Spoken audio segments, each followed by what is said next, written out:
Hello and welcome back to the Week in Nintendo right here on GVG. I'm your host this week, Steve Bowling, and I'm joined by not one, but two fabulous co-hosts. I'm excited that Daniel is once again with us here on The Win, and I'm also really pleased to announce that for the first time in a while, we're also joined by our good buddy Brandon Miracle.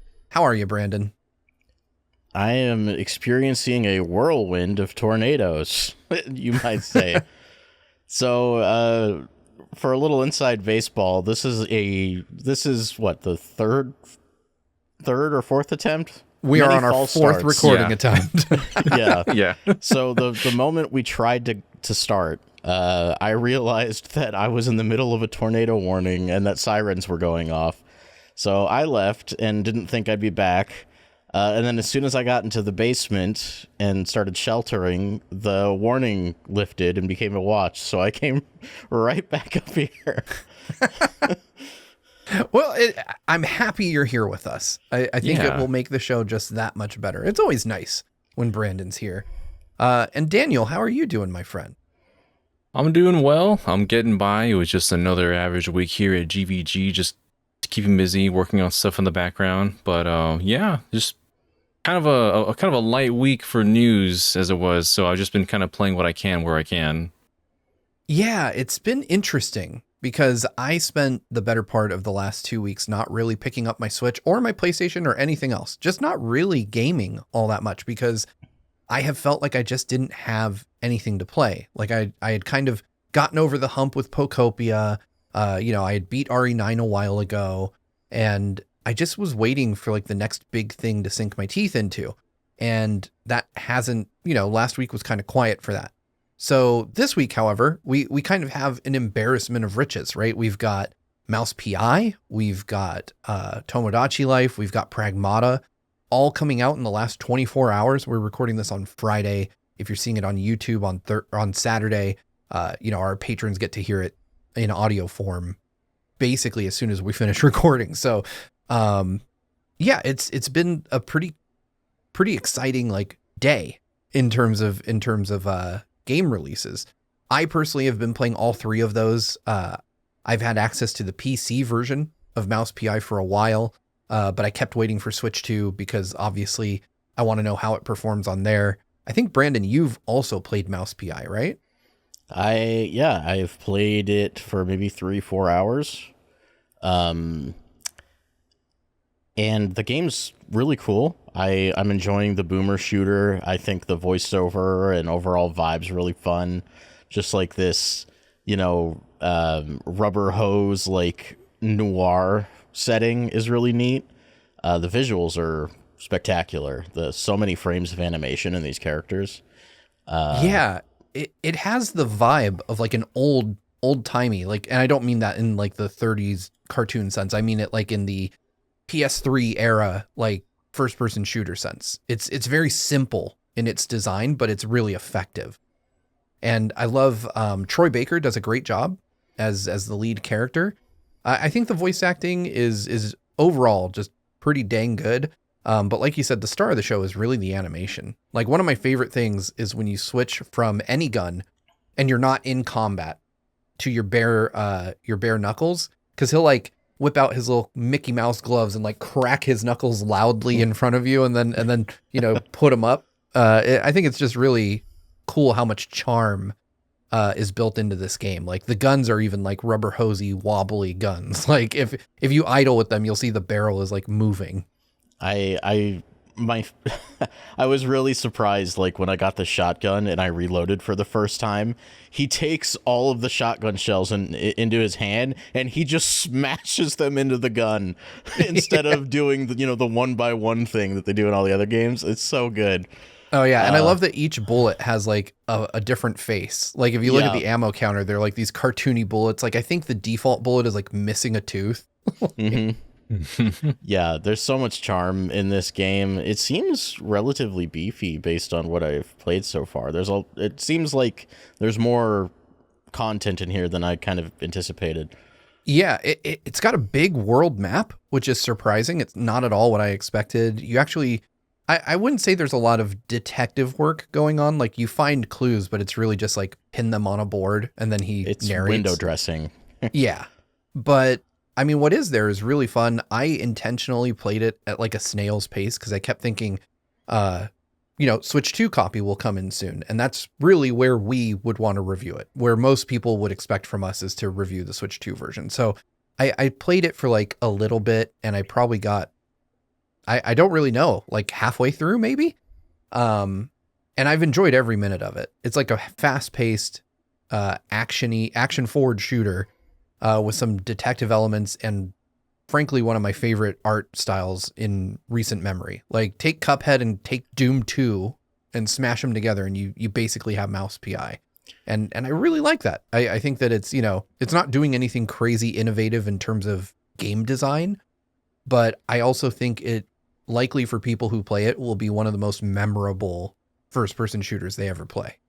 Yeah, it's being carried by its art direction and vibe and music, of which there is also some licensed music. But it all works together pretty seamlessly. I love that there are like background characters. Like when you're walking around, sometimes there'll just be flowers growing out of the ground and they're dancing. Or like there was a magician's hat and I looked inside and there was a frog in there just bouncing. Just the way they dress the environment's really cool. Yeah, I'm surprised to see that reviews are kind of scattershot for this, pun not intended. They're all over the place. I've seen 6s, I've seen 10s. What would you, in your current early state, obviously not a final score, but what would you give this? Right now, if I were to give it a score specifically on Switch 2, I'd probably be sitting at like a 7. Because performance is not very good. Yeah, I think that's fair. I think the game, as I played it on PC, would be an 8. And to be clear, I played it on a PC with a freaking RTX 5080. It should be able to run this game, and it does. It runs it at like 4K 120, no problem. The Switch 2, like you said, I've played maybe about 30 minutes of the Switch 2 version because I got it today, just about an hour before we started recording, and I already noticed frame dips and drops in handheld mode, which I imagine are going to be even more noticeable in docked mode. And that was on the performance mode setting. So I think a 7 is fair. I think that a 7 is right about where I'd land for this. I would taking away points. I would say at this point that the frame rate is downright distracting on Switch 2. It, like you said, it's a fast-paced boomer shooter. After you've beaten the game, you're going to replay levels moving incredibly quickly. Like that's the kind of vibe the game has. And the frame rate just dips and dives, especially like when it's raining. When it's raining, the game runs like butt. Oh no, that's unfortunate. Like it can hit 60 and it will. I've noticed on like interiors where a lot of the environment is hidden because you're in hallways or small rooms, it runs pretty well. But when you get out into the streets and if there's any like weather effects happening, the game just chugs. Ah, that's a shame. Obviously, I haven't seen any of that because I just dipped my toe into it. I'll probably finish on the PC version, given what you've told me. Yeah, that's unfortunate. But let's move on. Like I said, there are other big games. Mouse PI, you probably, if you watch a trailer, you'll know if it's up your street or not. It is up mine, but I also really love Cuphead. I love old timey animation. I had a lot of that growing up because I myself am ancient. So yeah, you'll know if you like it or not. I definitely recommend checking it out. Or if you like retro first person shooters, there's a lot to like here from a design perspective. Just maybe consider picking it up if you have access to a different platform.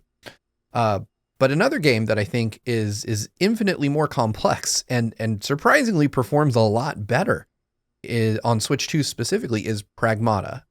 Daniel, I know you and I have picked this up. Have you also picked this up, Brandon, or are you holding off? I am holding off because there's too much to play at the moment, and I need to space it out. I feel you there. Daniel, you've had Pragmata for a little bit now. What are your thoughts so far? I imagine you're pretty early in. Because like I say a little bit, and I truly mean a little bit. I'm not like alluding that he's had a copy for weeks. He's had it for hours at most. Yeah, essentially what I've done so far wasn't too much outside of the demo that everybody was able to play thus far. But I have gotten into it. I've always had a interest in this game ever since I first saw it announced, and we got a chance to play it over at PAX West last year. Really interested in how this gameplay flow is, and I got a better feel of that now because unlike the demo, you got to do a bit more with your loadouts. You can upgrade Hugh, his suit, your weapon. You can upgrade Diana and her hacking abilities, and you also have access to the shelter. I didn't realize, at least until now, that there was going to be like a nice little hub shelter area where you can kind of walk around. You see Diana kind of just wandering and humming to herself while you're doing little upgrades and whatnots. I love how you can find little REMs out in the field, and it's essentially downloads like 3D prints out fancy things that are from Earth, so that like Diana can like get a little globe to spin around or get a set of crayons to play with. So very wholesome in that way. They kind of showing her what, you know, being on Earth is about. It's still early on. I don't really know how the relationship is going to change by the end of the game, of course. But it's very much like big man protects small girl, which I'm a sucker for in these kind of scenarios. But yeah, it's been interesting thus far. I'm starting to get a handle of the gameplay, and I'm impressed how this game runs and even looks better on Switch 2 than it does like on Xbox, I believe, which was surprising to me. Yeah, the texture quality on the Switch 2 version has been proven to be higher than that of the Series S build, which is nuts. We're talking about a console that is super teeny tiny, and the Switch, and while the Series S is not huge, especially when compared to its bigger brother or the PS5, it's still a home console, which draws more power, which has more powerful guts inside it. But Capcom has worked some kind of magic here to make the Switch 2 version look better than that. And it runs at a mostly solid 60 FPS. Again, like Resident Evil 9 or Street Fighter 6. Capcom just seems to be absolutely killing it with Switch 2 support. Like you, Daniel, I picked this up on Switch 2 and I've been really enjoying it. There are definitely obvious visual cutbacks. Like, I don't need to see the PS5 version next to it to know, textures are probably sharper, things are a bit more clear, but this also isn't like a muddy game. Like, it doesn't look bad.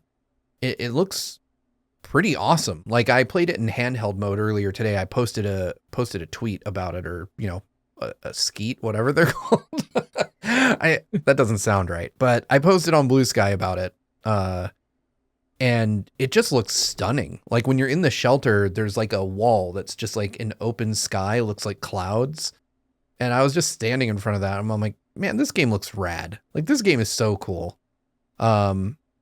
Ironically, Diana looks a lot like my younger daughter, like a disturbing amount. So I have very strong feelings about this little Pragmata girl potentially being hurt. I'm like bracing myself for emotional trauma because I'm like, as the story goes on, something bad happens to her at some point. It has to. Like they're just gonna mine that emotional pay dirt out of all of us.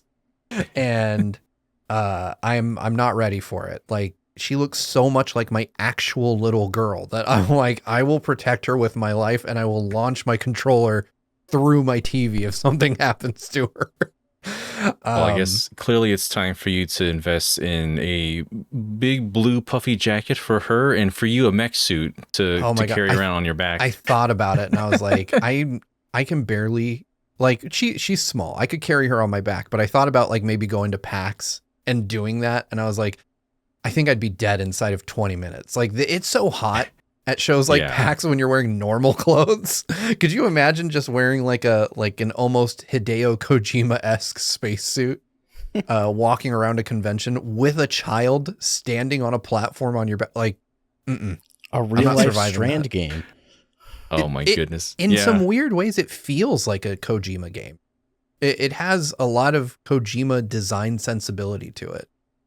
Like Daniel mentioned, the REMs are called random Earth memory or readable Earth memory. It's something like that. Yeah. And then you print, everything is 3D printed. You have like Luna filament, and they just 3D print everything. It feels like they're making some kind of statement about something I haven't figured out yet.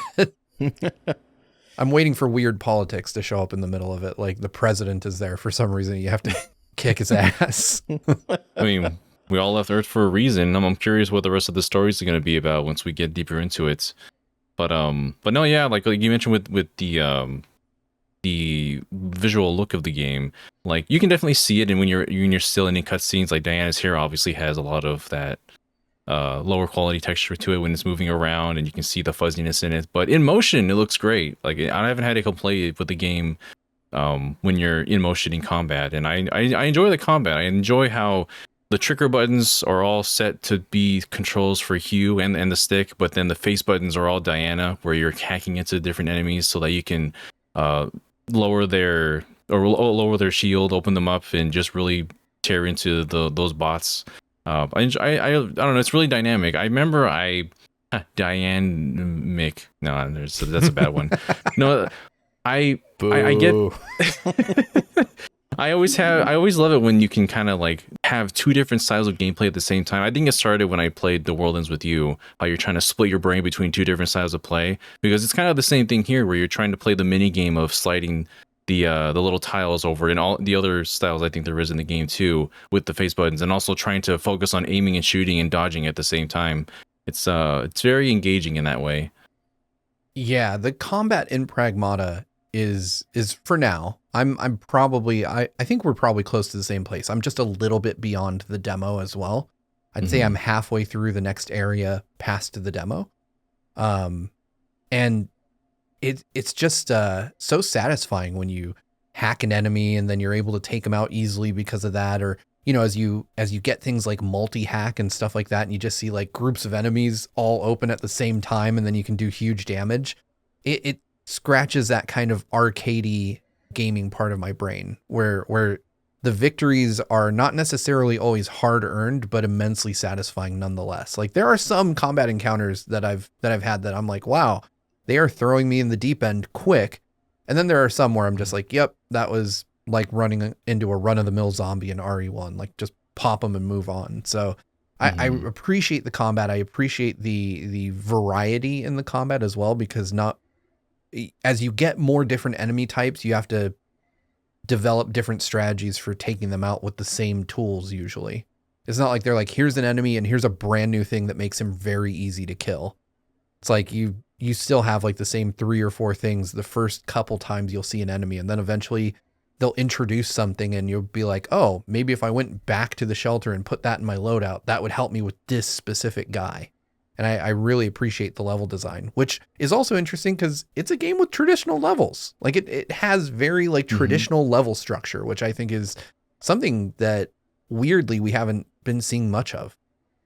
You got some platforming in there. You got some little like collectibles and everything to find. I appreciate how like kind of not old school, but how like kind of a classic feel I get while playing this sort of game. I know Hugh feels kind of in combat. He feels kind of slow in movement, but obviously he has like a big suit on. So I guess I don't expect someone with a massive high-tech suit to move around quickly, but I think it also emphasizes just how well and seamlessly these two characters support each other. Like Hugh and Diana kind of do need each other to take down these enemies. You can't use one without the other, and narratively that makes a lot of sense too, and I appreciate it for that as well.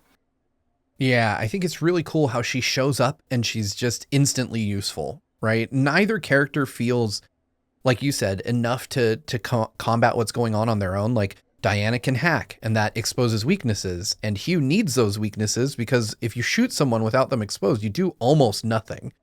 So it's really cool that they've built this dynamic immediately from the jump. It's not like either character is weak and then becomes useful later on. They're both just kind of an integral component to the combat system right from the get-go, and they just continue to improve and get better.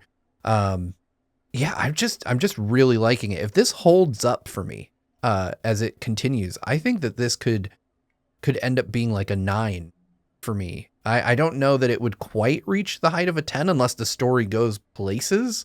But right now, just from a strictly mechanical perspective, I'm having loads of fun.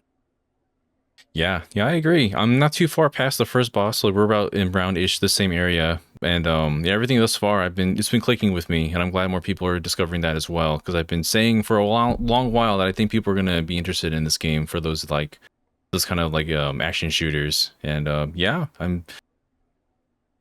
bracing my heart for what might happen between these two. I'm nervous. I'm nervous about it. So what I'm hearing is that this is a spiritual successor to Banjo-Kazooie. You know what? Sure. Why not? Why not? Absolutely, it is. You should buy it based on that and tell me how you feel. I will do that. It's got some quips in it, not the same kind of humor, but it's got some quips back and forth. Hugh and Diane, Bear and Bird. Sure. I have complex feelings about how you're putting this together in your mind. But let's speaking of complex feelings, let's talk about a game all three of us are currently playing for sure. One that may generate complex feelings of its own. Of course, I'm talking about Tomodachi Life, the first party Nintendo game that launched this week. Because I have a feeling that this is going to be an event. And it's interesting because I see obviously we get games from, release date, right? Like we don't get early access to Nintendo games. We don't get review copies of Nintendo games. So reviews have been out for a while. And I feel like this is a game that doesn't review well. It's really hard to review a game like this. So we'll be doing something a week or more down the line once we've been able to build an island and create chaos within it.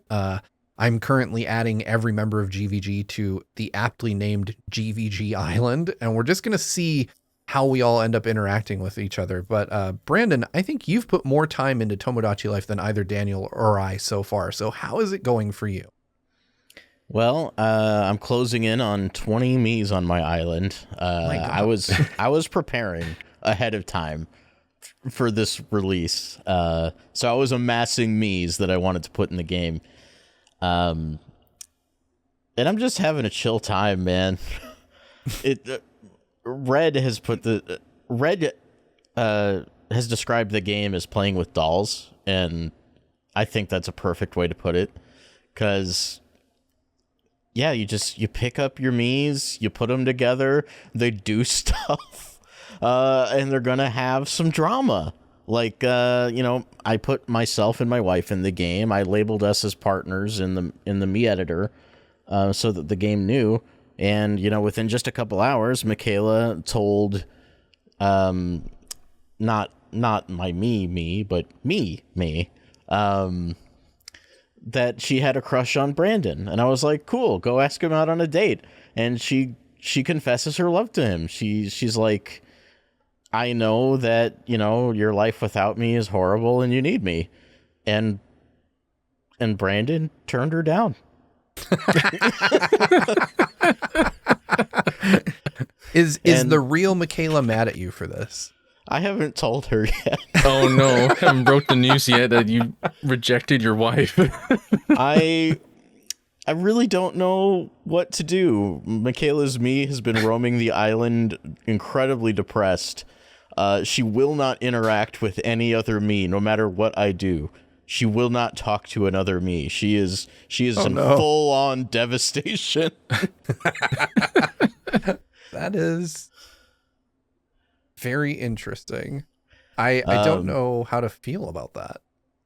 It's not the result I expected, but it's funny. That makes I am me wonder. amused. Did you lean towards having these characters have personalities towards what they have in real life, or are you trying to be a little wackier with them and giving them different kind of personality traits? I tried to dial in what I felt was accurate for each person. Except for one person. Oh no. I have a friend named Harley, and well, there's 5 copies of him on the island. What? Why? Because I wanted to see what would happen. There's 5 copies of Harley, and they all have ever so slightly different personalities. And I just wanted to see which one would become the real Harley. Oh my god, we're running a Mii social experiment here. I put 2 Harleys together, and one of them struck up a conversation, and the other Harley was sitting down and was visibly annoyed until he cut off the other Harley and said, "Look, I got other things to do. Can you stop talking?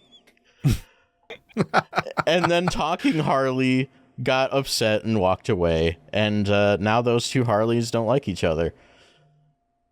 That is amazing. Daniel, have you been building an island yet? Have you started?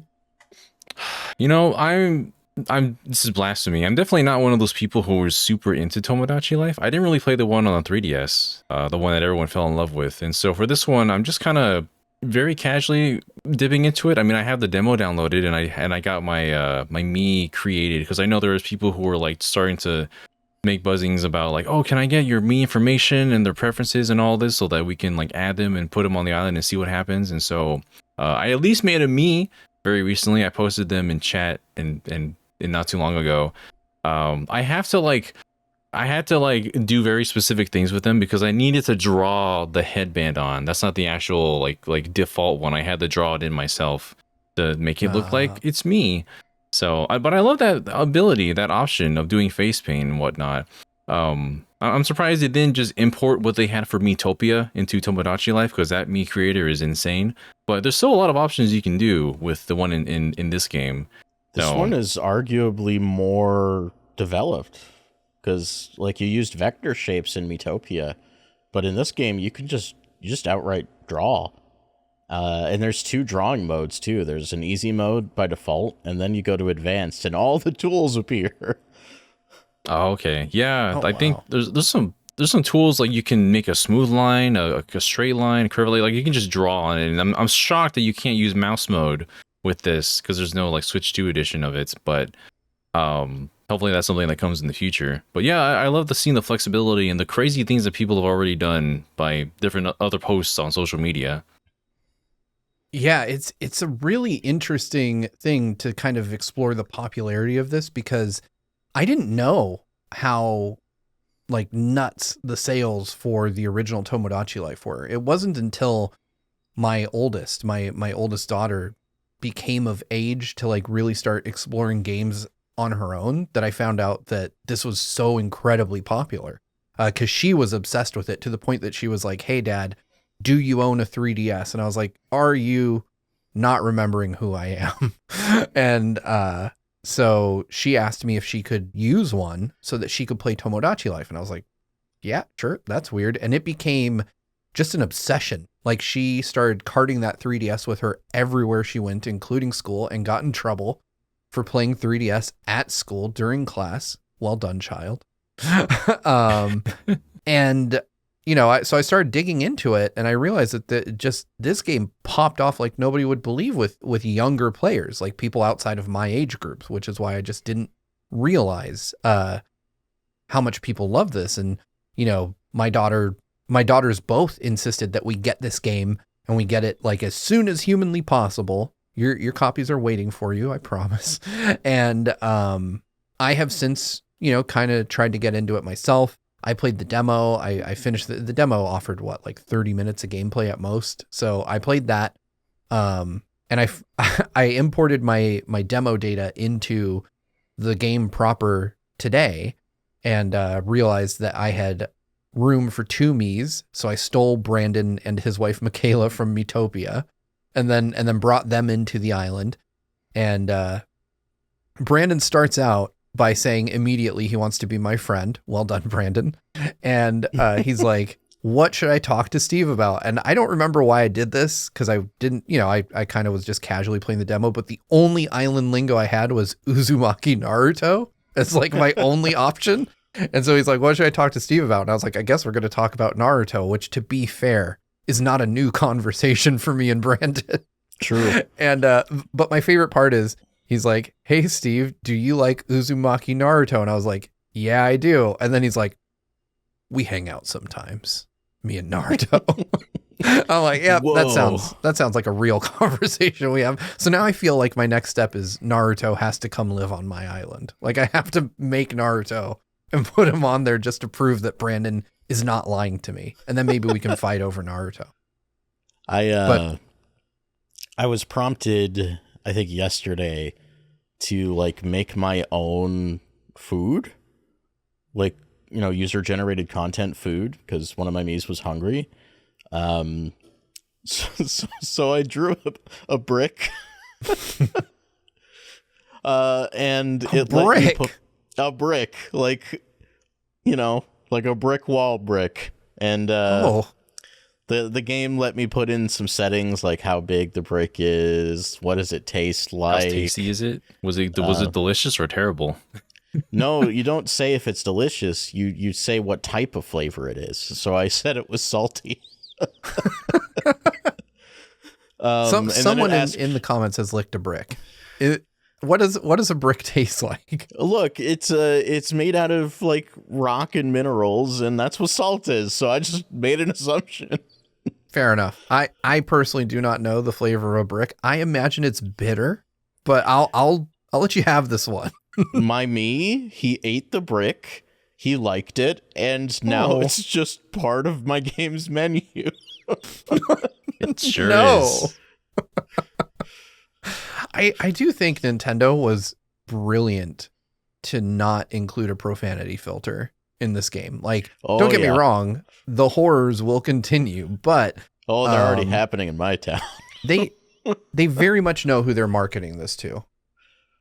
And I think that kids are gonna be, nuts over the awful things they say and do. Like, this is the reason that there's no screenshot sharing, because they know that bad stuff is going to surface on the internet with this.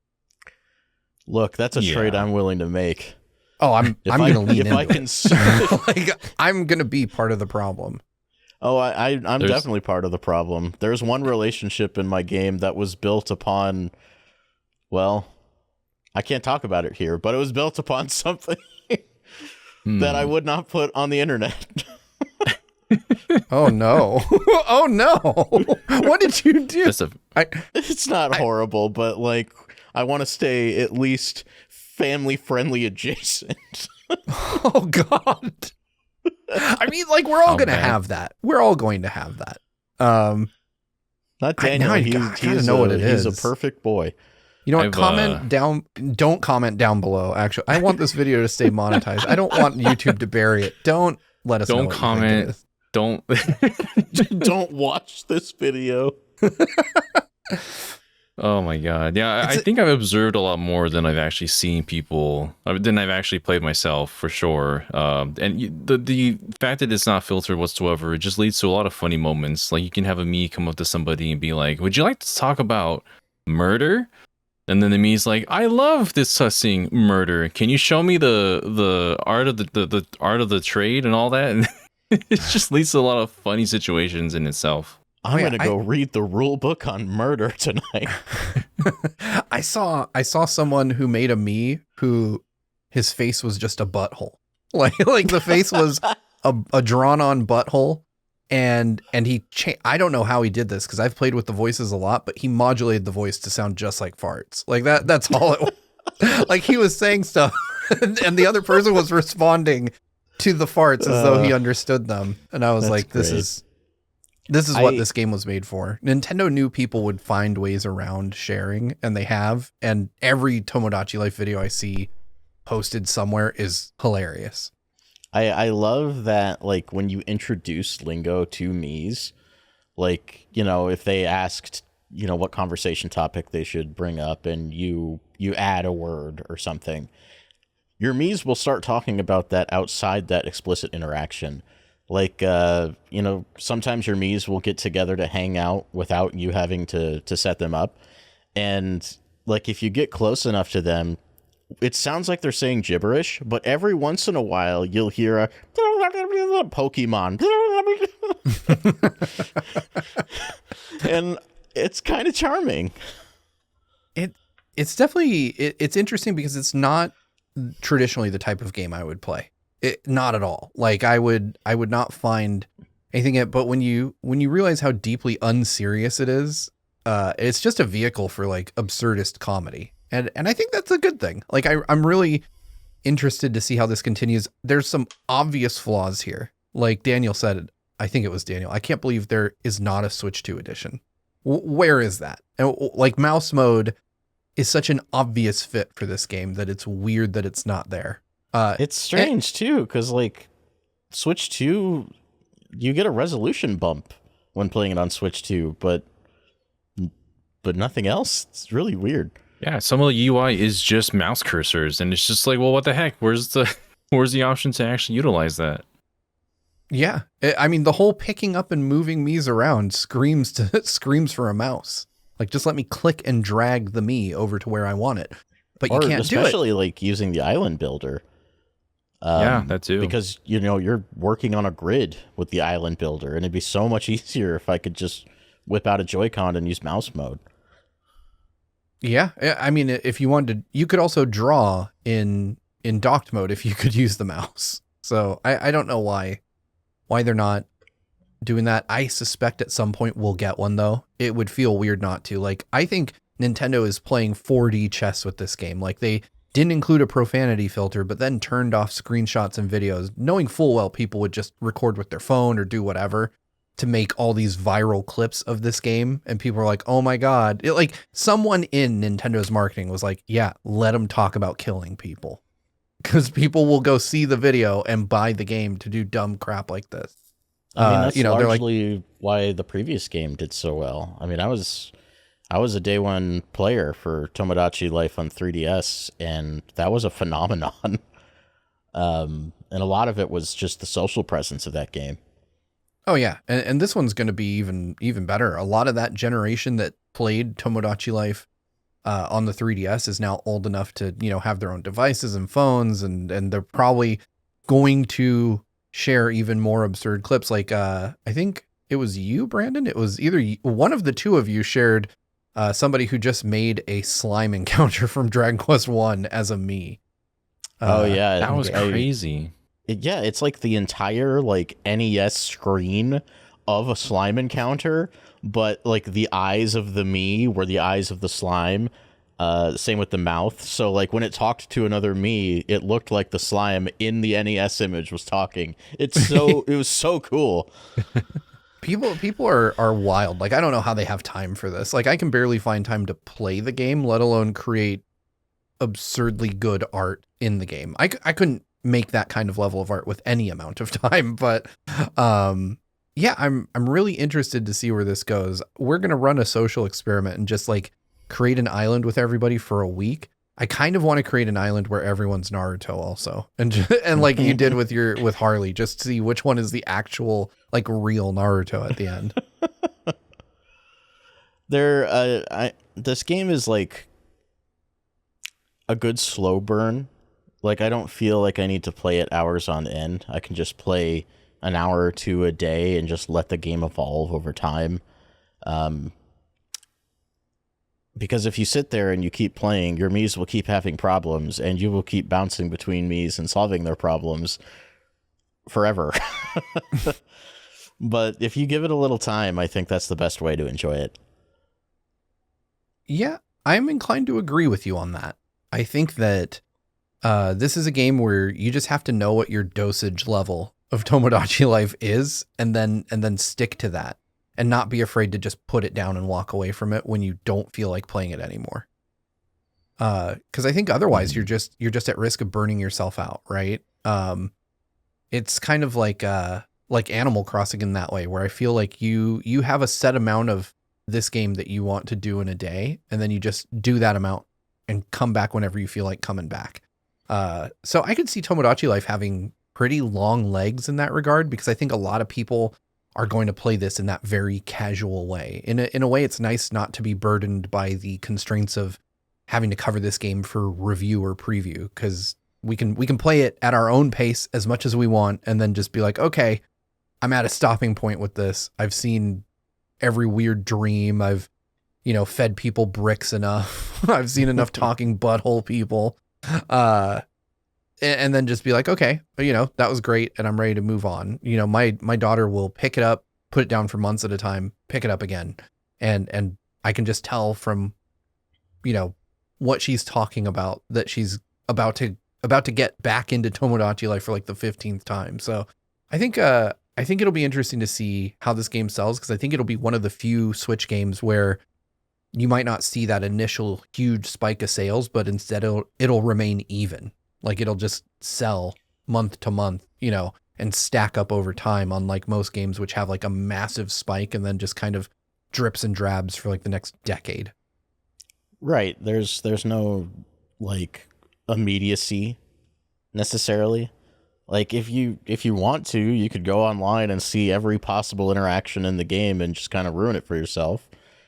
Or, you know, you can just pick up the game when you're ready for it. Like there's nothing to spoil outside of that kind of stuff. And you know, games like Animal Crossing consistently sold well over the course of Switch's life, and I think this will just fall right in line with that. Yeah. I'm not in any rush to exactly play this game right away. I know it's going to be there. It's going to be something I'll probably get to eventually at some point, more in depth. But yeah, I'm just kind of surprised that it took this long for Nintendo to capitalize and make another one. Not even within the Switch's actual lifespan. You can get it for Switch 2 now, which is probably why it's even for the Switch 1, considering that the install base is just there and it's going to keep on selling throughout this game's lifespan, or the Switch 2's lifespan even. So, well, we know it's been a project at least since 2017. And they've put a lot of time into it. That's scary to think about. That is terrifying when you think about it. Like 9 years of dev time for Tomodachi Life, like that eclipses to put that any in Zelda perspective. game. Like that's only 4 years after the Japanese launch of the 3DS game. Yeah, that's scary. When you think about just how long this went into this game, I imagine this had to be a pretty slow burn project for Nintendo too, just building. I mean, because when you look at it on its surface, it's not like a crazy complex game. You know, it's not like a Breath of the Wild or a Tears of the Kingdom, both of which took less time to develop than Tomodachi Life. I think it more was probably team members shifted in and out. Like this project was in active development and then paused and so on and so forth. But this is absolutely the kind of game where it attracts a player base casual enough that you want that 150 million plus Switch install base available. And I truly do believe that they're going to let this burn for like a while and then suddenly be like, hey, we're releasing more stuff for this game, except it's only on Switch 2. Like you're going to get a Switch 2 edition with some type of add-on and hopefully cast as wide a net as they can to get people to buy a Switch 2 based on the fact that they want more Tomodachi Life. So this could end up weirdly being like a system seller for the Switch 2 down the road, in my opinion. I wouldn't be surprised. Well, we are near the end of our time for this week in Nintendo. Daniel, you have an event coming up on our Twitch, like soon, like in an hour. What is it? What is it you're collabing on our Twitch? So last year, November, our good friend Toon Tris, they put together a Mario Party Championships. And so they gathered like, there was how many 16 different people together. And we did like preliminaries with Copathlon. John was there as well. John and I ended up being slotted into the same round one together. So that's on the channel already. All the round ones have been completed, and then now it's the round twos. I think this is the last round before next week is the finals. And so one of our other friends, her name is Lana Ruse, she's been doing like little watch parties with one of the participants every week to just kind of get their commentary while we're doing a little watch along with everybody on there. So I'll be on top of that, and we'll be reacting to how we did, because it's been a long time and I don't remember exactly what I was doing in that. So it's gonna be like reliving the moment. Nice. It's gotta be cool.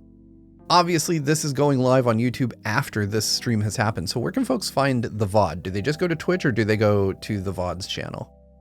I guess for that particular VOD for Twitch, it's going to be on Lana's channel. But if you want to watch the actual like episode itself, Triss has them all on their channel. They're releasing once a week, and you can check those out at any point. I would recommend obviously start from the beginning. We all did a little intro video. There's like the qualifiers with Copathlon, and then all the rounds come after that. And yeah, John and I, we did our best. All right. Well, we will have a link to that in the description, whether you're listening on Spotify or watching on YouTube.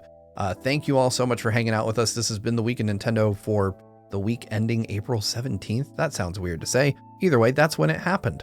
Thank you guys for watching or listening. I hope you all are happy, safe, and healthy wherever you are, and we'll see you right here next week for another Week Nintendo. Until then, bye. Till we meet again. Eat a good brick. Eat a brick. Delicious.